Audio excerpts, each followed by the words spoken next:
Hello दोस्तों, नमस्ते, प्रणाम। हमारे यूट्यूब चैनल में आपका स्वागत है। हम आप सबके बीच बेटी विदाई ललनवा गीत लेकर आ रहे हैं। अच्छा लगे तो लाइक करना, सब्सक्राइब करना, कमेंट में ज़रूर बताना। बड़ी हो जतनवा से बेटी के पाले, अरे लेके चले हैं दूल्हे राजा रे ललनवा, अरे लेके चले हैं दूल्हे राजा रे ललनवा।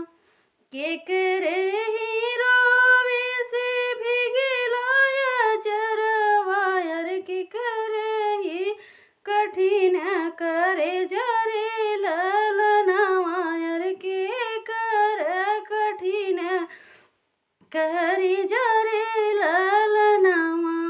माई के रोले से भिगलिया चरवा, अरे पापा के कठिन करे जरे ललनवा, अरे पापा के कठिन करे जरे ललनवा।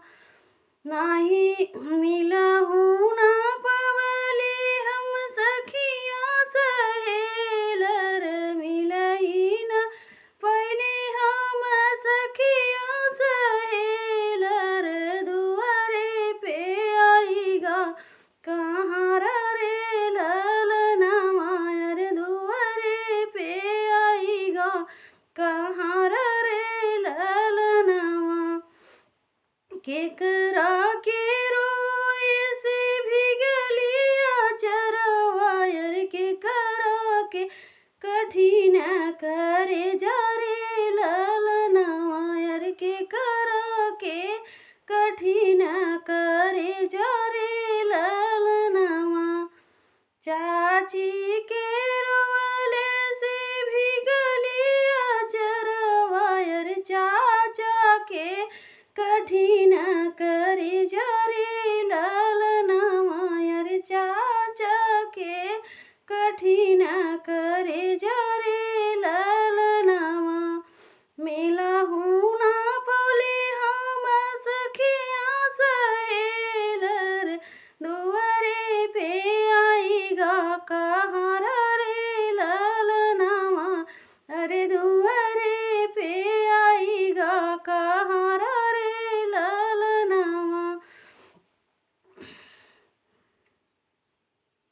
बड़ी हो जतनवा से बेटी के पाले, अरे लेके चले हैं दूल्हे राजा रे ललनवा, अरे लेके चले हैं दूल्हे राजा रे ललनवा। केकरा के रोए से भिगलिया चरवा, अरे केकरा के कठिन करे जरे ललनवा, अरे केकरा के कठिन करे जरे ललनवा। भाभी के रोले से भिगलिया चरवा, भाभी के रोले से भिगलिया चरवा, अरे भैया के कठिन करे जरे ललनवा, अरे भैया के कठिन करे जरे ललनवा।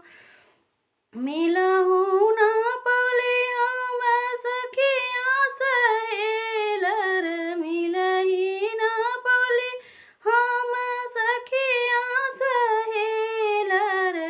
अरे आई गए द्वारे पे कहाँ रे ललनवा, अरे दुआरे पे आईगा कहाँ रे ललनवा।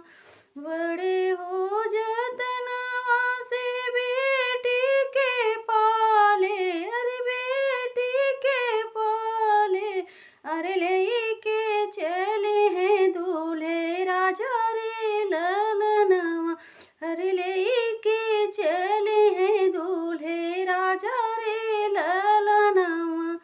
जय माता दी दोस्तों। गाना अच्छा लगे तो लाइक कमेंट में ज़रूर बताना।